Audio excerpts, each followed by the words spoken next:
اس لیے بھی میں علامہ صاحب کا ہم خیال ہوں اس معاملے میں کہ شاعری کا ماضی کبھی اچھا نہیں رہا. شاعری کوئی قابل رشک چیز نہیں ہے، ایک بدنام سی چیز ہے. اور اس کی مثالیں ہیں. مثال کے طور پر آپ عرب کی شاعری کو دیکھ لیجئے تو وہ وہاں تو آپ کو معلوم ہے کہ یا تو میں یوں ہوں، میرا خاندان یوں تھا، میرا قبیلہ یوں تھا، ہم نے فلاں فتح پائے، ان کو مارا اور کوٹا، یا پھر وہ عورت کو بغیر لباس کے دیکھ کر شاعری کرتے تھے. اب ہوا یہ کہ عربوں کے وہاں سے جب شاعری عجم میں آئی تو عجم میں تھوڑی سی لطافت تھی، انہوں نے کپڑے رہنے دیے لیکن موضوع وہی عورت رکھا. لہٰذا غزل، جس کو ہمارے ادب کے اندر مفتیان ادب نے غزل کا مفہوم یہ رکھا ہے کہ غزل کا مطلب ہے عورت سے بات کرنا. اب میں ایک سوال کر سکتا ہوں، معصومانہ سوال، کہ کس عورت سے بات کرنا جو آپ کے گھر میں اس سے نہیں؟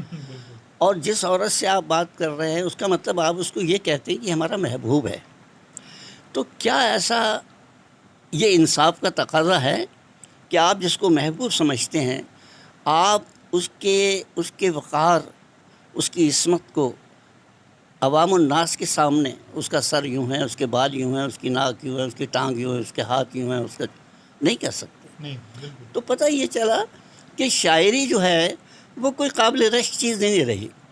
قرآن بھی یہی کہتا ہے کہ شاعر جو ہیں وہ خیالات کی مختلف وادیوں میں بھٹکتے پھرتے ہیں. الا الذین، شرط لگا دی اللہ نے، مگر وہ لوگ نہیں جو اللہ کا ذکر کرتے ہیں، اللہ سے ڈرتے ہیں یا اچھے اعمال کرتے ہیں. یہ شاعری کو اللہ نے، یہ قرآن میں بہت سے لوگ کہتے ہیں کہ شاعری کو منع کر دیا گیا، ایسا نہیں ہے. ہر مشروط، یعنی مشروط کر دیا اس بات سے کہ قولوا للناس حسنا، کہ تم لوگوں سے اچھی بات کرو اور جو بات کرو وہ ایسی ہو کہ سننے والے کو کوئی فائدہ دے. یہی ہے نا. تو شاعری بھی تو گفتگو ہے نا، بات ہے. آپ شاعری ایسی کر رہے ہیں کہ جس کا کوئی عوام سے تعلق نہیں ہے. آپ نے ایک مفروضہ محبوب، مفروضہ رقیب، مفروضہ فلاں فلاں فلاں. تو کہنے کا مطلب یہ ہے کہ علامہ اقبال کو اگر اس زاویے سے ہم دیکھیں گے تو علامہ صاحب کے ساتھ انصاف نہیں ہوگا. وہ ایک شاعری ہی نہیں تھے بلکہ شاعری ان کا ذریعہ اظہار تھا، افکار کا ذریعہ تھا. اس لیے بھی کہ شعر بہرحال ایک طاقت رکھتا ہے. آپ نے دیکھا ہوگا کہ ایک شخص 1 گھنٹہ تقریر کرتا ہے، اس میں ایک شعر سناتا ہے تو مجمع لوٹ پوٹ ہو جاتا ہے، جوش پیدا ہو جاتا ہے. تو علامہ صاحب نے شعر کو اپنا ذریعہ بنایا اپنے افکار کا. اب یہ ہے کہ کیا افکار ہیں علامہ صاحب کے، افکار کیا ہیں، علامہ کہنا کیا چاہتے ہیں لوگوں سے. تو اس کے کئی زاویے ہیں. پہلی بات تو یہ ہے کہ وہ اپنی قوم سے یہ کہنا چاہتے ہیں کہ تم اپنے ماضی کو بھولو مت، اپنے ماضی سے رشتہ جوڑے رکھو اور اپنے حال کی اصلاح کرو.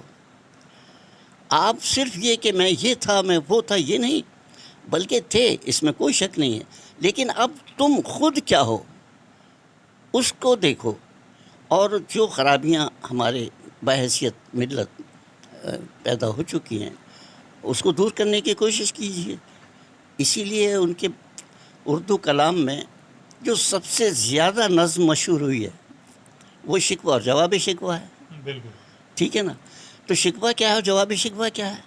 تو شکوہ یہی تو ہے کہ پہلے تو علامہ صاحب نے اپنے دکھڑے بیان کیے اللہ میاں کے سامنے کہ اللہ تعالیٰ آپ نے پہلے ہمیں اتنا اقتدار دیا تھا، ہم لوگوں کے حاکم تو نہیں، بہرحال یہ کہ ہمارا اقتدار تھا، تو آج ہم مظلومیت اور غلامی کی زندگی گزار رہے ہیں.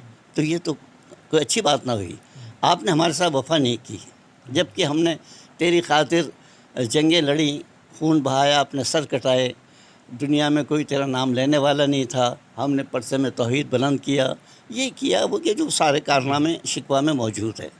لیکن اللہ معاف کیجیے گا، لیکن اے میرے رب آپ نے ہمارے ساتھ انصاف نہیں کیا ہے نا. آج ہم جو تیرے تھے اور تیری خاطر ہم نے یہ کچھ کیا، آج ہم ان کو دیکھتے ہیں جو تیرے نہیں ہیں، ان کو جناب پوری دنیا میں آپ نے عروج دے رکھا ہے وغیرہ وغیرہ، یہ شکوہ کیا، جو کہ علامہ خود نہیں جانتے ہیں کہ میں شکوہ کس سے کر رہا ہوں۔ بندہ اللہ میں سے اپنے خالق سے شکوہ کر سکتا ہے؟ نہیں۔ انہوں نے جان بوجھ کر اپنی ملت کا ایک جو حال تھا وہ بیان کیا، جس پر دینی حلقوں نے بڑا اعتراض بھی کیا کہ علامہ نے اچھا نہیں کیا۔ تب آپ نے جواب شکوہ لکھا، اور وہ جواب شکوہ جو ہے وہ ایک ایسا آئینہ ہے، پوری ملت اس کے اندر اپنا چہرہ دیکھ سکتی ہے کہ بھئی تم وہ تھے نا، آج کیا ہو اور کیوں ہو۔ تم نے جب اللہ اور اس کے رسول کا دامن تھامے رکھا تھا تو اللہ نے تمہیں پوری دنیا کا حاکم بنا دیا تھا، پوری دنیا پہ تمہارا اقتدار تھا، پوری دنیا تمہیں جانتی تھی، مانتی تھی، اور تمہیں سلام کرتی تھی اور تمہاری تعریف کرتی تھی۔ تو کیوں؟ اسی لیے نا کہ تمہارا اللہ سے رشتہ تھا، اور جو کچھ اللہ نے آپ سے چاہا تھا اور اللہ کے رسول نے جو آپ سے توقع رکھی تھی اس پر آپ پورے اترے تھے۔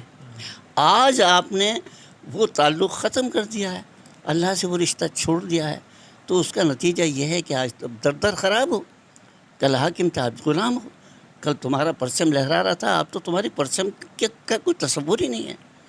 تو لہذا آخر میں آپ دیکھیں علامہ صاحب کی فکر کا، پیغامی فکر کا جو ماخذ ہے وہ ایک شعر ہے، اور اسی جواب شکوہ آپ نے فرمایا کہ محمد سے وفا تو نے تو ہم تیرے ہیں، یہ جہاں چیز ہے کیا لوح و قلم تیرے ہیں۔ آج بھی اگر تم اپنی اصلاح کر لو، اس رشتے کو جوڑ لو، تو ہم کہیں چلے گئے کیا؟ ہاں، مگر شرط یہ ہے کہ اب جیسے میں آپ سے بھی پوچھتا ہوں، خود سے بھی سوال کر سکتا ہوں کہ جس اللہ کو ہم مانتے اور جانتے ہیں، ہم نے تو نہیں دیکھا اللہ کو۔ اللہ کیا ہے، اس کی شخصیت کیا ہے، اس کی ذات کیا ہے، اس کی صفات کیا ہے، وہ تو ہمیں اللہ کے رسول نے بتائی ہیں۔ لہٰذا اللہ نے اپنے اس رسول کو بالکل ہمارے لیے ایک مثال بنا کر کہا کہ یہ نہیں کہا اللہ نے کہ تم میرے ساتھ وفا کرو، بالکل کہ محمد سے وفا تو نے۔ کون محمد؟ میرے محمد، میرا رسول، میرا پیغمبر۔ آپ ان کے پیغام پر لبیک کہیں گے، ان کے بتائے ہوئے راستے پر چلیں گے، تو ہم یہ دنیا کے جو آپ معاملات سنا رہے ہیں وہ کچھ بھی نہیں ہے۔ ہم تو لوح و قلم پورے دونوں جہان تمہیں سونپنے کو تیار، آؤ تو صحیح تم اس طرف۔ تو یہ پیغام کا علامہ صاحب کی روح ہے، ان کے پیغام کی، بجائے اس کے کہ ہم بہت بڑا فلسفہ بیان کریں۔ اور جیسا کہ معذرت کے ساتھ میں کچھ کہہ نہ سکتا کہ علامہ صاحب بہت لکھا گیا ہے اور بہت لکھا جا رہا ہے، مجھے بہت شکوہ ہے میں تو اس میں نہیں آتا فہرست میں، وہ کہتے ہیں کہ جناب ماہر اقبالیات، تو ماہر اقبالیات سے کیا مراد ہے؟ آپ لکھ رہے ہیں 75 سالہ ابھی ایک گوشوارہ آیا ہے بہت بڑے ڈاکٹر ہاشمی صاحب کا، جس میں آپ نے ایک جائزہ لیا ہے کہ 75 سال میں علامہ صاحب پر کیا لکھا گیا۔ تو اس میں آپ دیکھیں کہ شاید مجھے ڈھونڈے نہیں ملی وہ چیز کہ جو لکھنا چاہیے تھا۔ کیا لکھا ہے؟ علامہ صاحب کی پہلی بیوی، علامہ صاحب کے دورے، علامہ صاحب کے مصاحبین، علامہ صاحب کی نشستیں، علامہ صاحب کے سیاسی ارے بھائی، علامہ صاحب کو جس حیثیت سے ہم مانتے ہیں اور جانتے ہیں، وہ جو کلام ہے اس کلام کی آپ نے تشریح اور تفہیم کی تاکہ ایک نوجوان اس کو سمجھ سکے۔ آج کا نوجوان تو یہ نہیں جانتا کہ علامہ کے شاہین سے کیا مراد ہے، صحیح بات ہے نا؟ اقبال کا شاہین سے کیا مراد ہے؟ بھائی آپ نے بچوں کو بتایا، آپ نے یہ بتایا کہ مرد مومن کہتے ہیں علامہ اقبال، وہ کون ہے، کیا ہے، اس کی صفات کیا ہیں، وہ کس سے مخاطب ہیں، کیا کہنا چاہتے ہیں؟ اچھا، میں یہی پوچھنا چاہ رہا تھا آپ سے کہ اس میں جو ہے نوجوانوں کے لیے بھی ایک بڑا پیغام ان کی شاعری میں ملتا ہے، تو وہ پیغام کس طرح نوجوانوں کو ڈیلیور کرنا چاہیے اور کس طرح سے وہ ان کو سکھایا اور پڑھایا جانا چاہیے؟ ہمارے تعلیمی اداروں میں سطحی سی چیزیں بتائی جاتی ہیں، تو کس طرح سے یہ ممکن ہے کہ ان کو پتہ چلے؟ دیکھیے، 2 طریقے ہوتے ہیں کہ یہ تو انسان کی اپنی صلاحیت ہے نا کہ وہ سامنے دیکھتا ہے کہ میرے مخاطبین کون ہیں، ان مخاطبین کی ذہنی سطح کو سامنے رکھ کر اس کے لیے بات کہی جاتی ہے، نصاب مرتب کیا جاتا ہے۔ اب ہم پہلے تو بات یہ ہے کہ علامہ صاحب نے علامہ صاحب کے تو مخاطبین ہی نوجوان تھے، بالکل، اور وہ یہ سمجھتے تھے کہ میں لفظ بوڑھا طوطا نہیں کہنا چاہتا، اچھی بات نہیں ہے، وہ کہتے تھے کہ ہم اور آپ تو زندگیاں گزار چکے، بالکل، اب آنے والی نسل جو ہے وہ ہماری ملت ہے، وہی اس قوم کا سرمایہ ہے۔ تو لہٰذا علامہ نے اپنے فکر کا دھارا جو ہے وہ نوجوانوں کی طرف رکھا، اور علامہ صاحب کو سست، کاہل اور کمزور نوجوان پسند نہیں ہے، بالکل، جیسا کہ ہے تو پہاڑوں کی کیا ہے وہ، کیا نہیں تیرا نشیمن قصر سلطانی کے گنبد پر، تو شاہی بسیرا کر پہاڑوں کی چٹ۔ اسی طرح وہ کہتے ہیں تیرے قالی ہیں ایرانی، تیرے صوفیں افرنگی، تیرے صوفیں افرنگی، تیرے قالی ایرانی، لہو مجھ کو رلاتی ہے جوانوں کی تناسانی۔ جوان اس لیے تھوڑی ہے، مسلم جوان، مرد مومن، وہ تو ایک جیت ہے، وہ تو ایک قوی اور طاقتور انسان ہے، جسمانی طور پر بھی اور روحانی طور پر بھی۔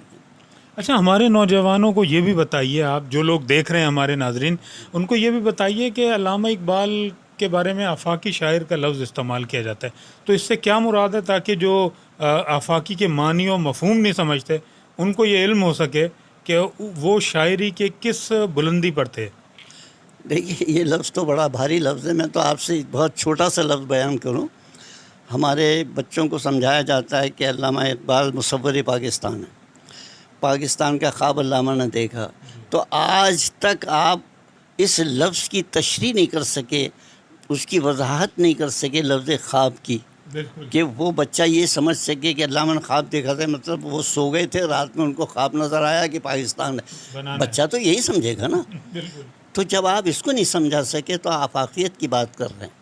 آفاقیت سے مراد یہ ہے کہ علامہ اقبال کسی ایک بر اعظم یا کسی ایک خاص قوم کی نہیں، ان کی جو فکر ہے وہ پوری انسانیت کے لیے ہے، بالکل، پورے جہانوں کے لیے ہے۔ وہ کیوں ہے، جیسے میں نے شروع میں آپ سے کہا کہ قرآن صرف مسلمانوں کے لیے نہیں ہے، وہ تو ایک کھلا خط ہے، ایک کھلا ہوا نشریہ ہے پورے انسانوں کے لیے۔ وہ انسان مشرق کا ہو کہ مغرب کا ہو، وہ کسی خطے اور کسی قوم اور قبیلے سے تعلق رکھتا ہو، اس کے اندر ایک وہ چیز موجود ہے کہ جس میں اللہ تعالیٰ یہ کہتا ہے کہ اے انسان تو اپنے آپ کو سوچ، تو کون ہے، تو کیا ہے، تجھے کس نے پیدا کیا، کس لیے پیدا کیا۔ اسی کا نام خود ہی رکھا علامہ اقبال نے کہ خود کو پہچاننا، خود شناسی، اپنے آپ کی پہچان کو ہی علامہ اقبال خود ہی کہتے ہیں نا، اور کیا ہے، یہی تو ہے نا۔ لہذا تو خود ہی کس سے کہہ رہے ہیں، وہ انسان سے کہہ رہے ہیں، وہ کسی خطے اور کسی رہنے والے کسی خاص خطے والے سے نہیں بات کر رہے، اور نہ ہی ان کا اشارہ کسی قوم اور قبیلے سے ہے، نہ ہی مسلمانوں سے، خود ہی کا لفظ تو انسانوں سے ہے نا۔ اس لیے جب آپ پیغام خود ہی دے رہے ہیں اور خود ہی شناسی کی بات کر رہے ہیں، تو اس کا مطلب یہ ہے کہ پورے آفاق کی بات کر رہے ہیں، آفاقیت کی بات کر رہے ہیں، پورے جہان کی بات کر رہے ہیں، پورے انسانیت کی بات کر رہے ہیں، پورے نوع انسانی کی بات کر رہے ہیں آپ۔ لہٰذا آپ کا کلام یہی نہیں ایک تیز رو دھارے کی طرح بہتا چلا گیا، مغرب ہو کہ مشرق ہو، شمال ہو کہ جنوب ہو، کوئی قوم قبیلہ ایسا نہیں رہا دنیا میں جہاں خود علامہ اقبال کی اپنی زندگی میں، جبکہ ذرائع ابلاغ بھی ایسے نہیں تھے، تو یہ ان کا صدق تھا، ان کی سچائی تھی جو بولی اور پورے مغرب میں اور مشرق میں پہنچ گئی، اور ان کے افکار سے لوگوں نے فائدہ اٹھایا۔ ہاں، صرف علامہ ہمارے ہی نہیں ہیں، علامہ سب کے ہیں۔ اچھا، میں ایک بات اور بھی یہ آپ سے پوچھنا چاہتا ہوں کہ علامہ اقبال کے بارے میں تو بس ایک ہی بات نوجوانوں کو پتہ ہے اور مشہور ہے کہ جناب علامہ اقبال نے بر صغیر کے مسلمانوں کو جگانے کے لیے یا آزادی کے لیے ایک جو ہے وہ تحریک پیدا کی نا مسلمانوں کے اندر، تو اس کی تھوڑی سی وضاحت کر دیجئے تاکہ نوجوان جو ہے یہ جان سکیں کہ آپ کا جو پیغام ہے، جیسے آپ نے پہلے بھی کہا کہ تمام مسلمانوں کے لیے اور لوگوں کے لیے، تو ایک دفعہ مزید وضاحت کیجیے اس کی کہ ان کا پیغام جو ہے کیا لوگوں کو درس دیتا تھا، کیا لوگ اس سے درس حاصل کر سکتے تھے یا کرنا چاہیے؟ دیکھیے، ایک بات سمجھنے کی کوشش کیجیے کہ پہلی بات تو ہے کہ علامہ کو بہت وقت کم ملا، بہت چھوٹا سا وقت ملا. بالکل.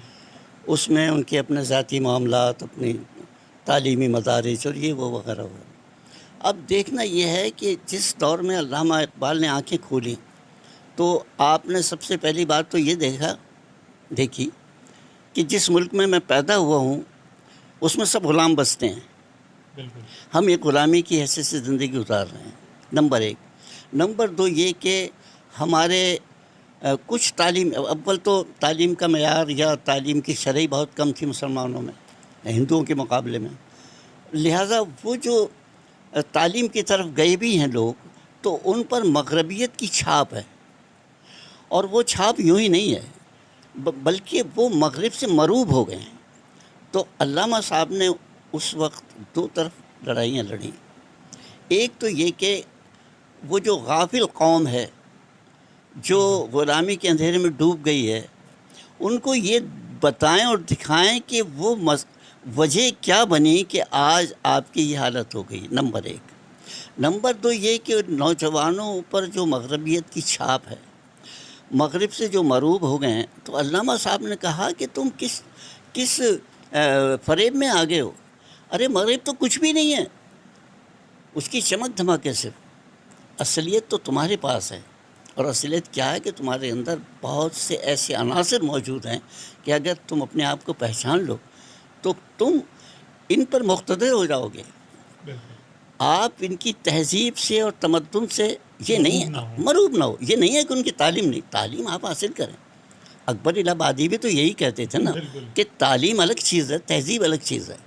آپ انگریزی تعلیم حاصل کریں لیکن تہذیب مغرب جو ہے وہ زہر ہے ہمارے لیے. وہ ہماری بنیادی عقائد کو جڑ سے، جب ان کا جو ایک موٹو کہنا چاہیے، آپ ان کا جو ایک مشن کہنا چاہیے، ان کی تحریک کہنی چاہیے مغرب کی، وہ ہے ہی یہ کہ ان کی اس بات سے، یعنی جس بات پر کہ مسلمانوں کا اجماع ہے، مسلمان کی بقا ہے، مسلمان کی ایک بحیثیت قوم دنیا میں جانے پہچانے جاتے، اس جڑ کو ختم کر دو. آپ سمجھ رہے بات. لہٰذا علامہ نے اس خطرے کو بھانپا اور پوری طرح اس کو محسوس کیا، اور اپنے تئیں وہ جو کچھ کر سکتے تھے انہوں نے سب سے پہلے اس بات کو نوجوانوں کے ذہن سے نکالا کہ تم ایک آزاد ہو ذہنی طور پر، تم بہت بڑے نظریے کے حامل ہو، تمہارے پاس اللہ کا کلام موجود ہے، تمہارے پاس اتنی بڑی سیرت موجود ہے. جیسے قائد اعظم کو جب پتہ یہ چلا، قائد اعظم علیہ رحمہ کو انہوں نے تو ایک مقدمہ لڑا نا، ہے نا. تو جب انہوں نے اسٹڈی کی تو انہوں نے کہا کہ بدبخت ہے یہ قوم کہ جس کے پاس اتنا بڑا لیڈر موجود ہے، محمد صلی اللہ علیہ وسلم جیسا لیڈر موجود، اور وہ غلامی کی زندگی گزارے. تب انہوں نے کیس لڑا نا. تب بس سمجھ لیجئے کہ قائد اعظم کا یہ نقطہ بھی ماخذ ہے علامہ اقبال کی فکر سے. یہ بات سمجھ لینی چاہیے. اچھا یہ بتائیے، ماشاءاللہ علامہ اقبال کی شاعری تو بڑی وسعت رکھتی ہے، اس میں اسلام بھی ہے، اس میں نماز بھی ہے، اس میں قرآن بھی ہے، فلسفہ خودی بھی ہے، اور بہت سارے درس ہیں ان کی شاعری میں. نئی نسل کو کس طرح ان چیزوں سے آراستہ کرنا چاہیے کہ وہ جو ہے علامہ اقبال کی فکر کو سمجھیں؟ اگر اسی فکر کو وہ سمجھ جائیں تو ان کی زندگی تبدیل ہو سکتی ہے. دیکھیے نا، بات تو یہی ہے نا کہ وہ تو اپنے افکار کو آپ کے حوالے کر گئے. اب وہ جانشینوں کا کام ہوا کرتا ہے کہ ان کے افکار کو، ان کی فکر کو، ان کا جو پیغام ہے اسے اس طریقے سے پیش کریں کہ جس زمانے میں آپ کوئی بات کر رہے ہیں اس زمانے کے تقاضوں کو رکھیں. اب جیسے آج کے تقاضے ہیں، آج آڈیو ویڈیو کا دور ہے، تو علامہ صاحب کے پیغام کو اس ٹیکنک کے اعتبار سے بھی عام کیا جا سکتا ہے، اور نوجوانوں میں ان کی اچھا، ہم یہی تو بات کر رہے ہیں کہ ہمارا بازگشت تو بہت ہے، علامہ صاحب، علامہ اقبال، علامہ اقبال، علامہ اقبال. لیکن جیسے میں نے کہا کہ آج بھی اگر آپ کسی بچے سے پوچھیں، نوجوان سے پوچھیں، تو وہ شاہین کا ایک تصور تو شاید ہے، لیکن اس کی وضاحت نہیں کر پائے گا، وہ مرد مومن کی وضاحت نہیں کر پائے گا. لہذا آپ کا یہ سوال کہ ہم کیا کر سکتے ہیں، ہم یہ کر سکتے ہیں کہ ہم علامہ اقبال کے جو عام افکار ہیں اور خصوصاً جو نوجوانوں کے لیے ہیں، ان کو سہل طریقے پر نصاب کے ذریعے یا جو آج کل کی ٹیکنالوجی ہے اس کے ذریعے ہم، اور دلچسپ انداز میں. دیکھیے، جب تک کہ آپ دلچسپی نہیں پیدا کریں گے، سامنے والا آپ کی بات سننے کو تیار نہیں ہوگا. بالکل. تو اس ذریعے سے آپ اس کو عام کر سکتے ہیں نوجوانوں کے اندر.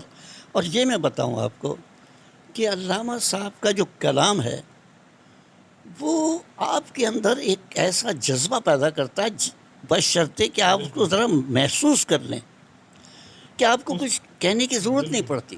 وہ خود بخود کہتا ہے، اس کی آنکھیں کھل جاتی ہیں، اس کا ذہن کھل جاتا ہے، اس کے اندر کے جو ہردہ ہے وہ کھل جاتا ہے کہ ارے یہ بات یوں تھی، ہم تو یہ سمجھتے رہے تھے. بشرطے کہ آپ اس کو، اب مثال کے طور پر میں آپ سے عرض کروں کہ علامہ صاحب کی بچوں کے لیے نظمیں ہیں. جی میں اپنی تشہیر نہیں کرنا چاہ رہا آپ کو، بتائیے کہ اب بچوں کی جو نظمیں ہیں، میں نے ان نظموں کو کہانی کے طور پر، ساری ان کے بچوں کی نظموں کو کہانی کے طور پر پیش کی ہے، تاکہ ایک بچہ سمجھ سکے کہ یہ پہاڑ و گلہری کا کیا مطلب ہے، کیوں علامہ صاحب نے اس کے اندر، اور یہ مکھی و مکڑا کیا ہے. دیکھیے آپ ایک لفظ خوشامد جو ہمارے معاشرے میں بڑی خرابیاں پیدا کیے ہوئے ہیں، آپ نے اس خوشامد کے لفظ کو اتنا مکروہ قرار دیا، اس کے اندر اس کی خرابی کو پیش کیا اس نظم کے ذریعے. میں نے اس کو کہانی کے ذریعے پیش کر دیا. تو یہ ایک چھوٹا سا میرا کام تھا. اسی طرح آپ یہ دیکھیں کہ ایک نشان اقبال ہے، ٹھیک ہے، نشان. جی. اب بہت سے اشعار علامہ صاحب کے ایسے ہیں کہ جو خطیب اور جو مقرر حضرات ہیں وہ کوٹ کرتے رہتے ہیں درمیان میں، جو غلط کرتے ہیں. وہ شعر جس تناظر میں کہا گیا تھا نا، وہ نہیں ہے جہاں وہ پیش کر رہے ہیں. اس کی میں نے تھوڑی سی اس میں کوشش کی ہے. ٹھیک ہے. نشان اقبال. اذان اقبال میں نے وہ سارے موضوعات، جن موضوعات پر اردو شاعری کی بات ہو رہی ہے علامہ اقبال کی، جن موضوعات پر انہوں نے بحیثیت مجموعی اپنی فکر کو اردو میں پیش کیا ہے، اس کے میں نے الگ الگ موضوعات بنا کر اس کو اذان اقبال کے نام سے پیش کیا ہے. اب یہاں بات یہ نہیں کہہ رہا ہوں میں کہ صرف میں تو ایک مزدور کی حیثیت سے بات کر رہا ہوں آپ کی، لیکن جو بڑے بڑے انجینئر ہیں، جو بڑے بڑے معمار ہیں، ان کو یہ چاہیے کہ وہ بھی اس طرف آئیں اور بچوں کی اور نوجوانوں کی اس وقت کی ذہنی سطح کو اور وقت کی ضرورت کو پیش نظر رکھ کر علامہ کے کلام کو، ان کی افکار کو عام کرنے کی کوشش کریں. بالکل ناظرین، بڑا خوبصورت پیغام دیا پروفیسر خیال آفاقی صاحب نے. بہت سی معلومات آپ کو حاصل ہوئی ہوگی علامہ اقبال کے حوالے سے، جو ان کی شخصیت اور ذات کے حوالے سے مختلف پہلوؤں کو بھی آپ نے سمجھا ہوگا. مجھے امید ہے اسی پیغام کو ہم سب مل کر عام کریں گے تو علامہ اقبال صاحب کی شخصیت کو نوجوانوں کے اندر مزید جو ہے وہ اجاگر کیا جا سکے گا. اسی کے ساتھ اپنے میزبان زین صدیقی کو اجازت دیجیے. چلتے چلتے آپ سے درخواست کروں گا کہ اگر رنگ نو کو ابھی تک آپ نے سبسکرائب نہیں کیا تو اسے سبسکرائب کر لیجیے، بیل آئیکن پر کلک کیجیے تاکہ آپ کو ہماری تازہ ترین ویڈیوز ملتی رہیں. اپنا اور اپنے اطراف کے لوگوں کا بہت زیادہ خیال رکھیے گا. اجازت دیجیے. اللہ حافظ.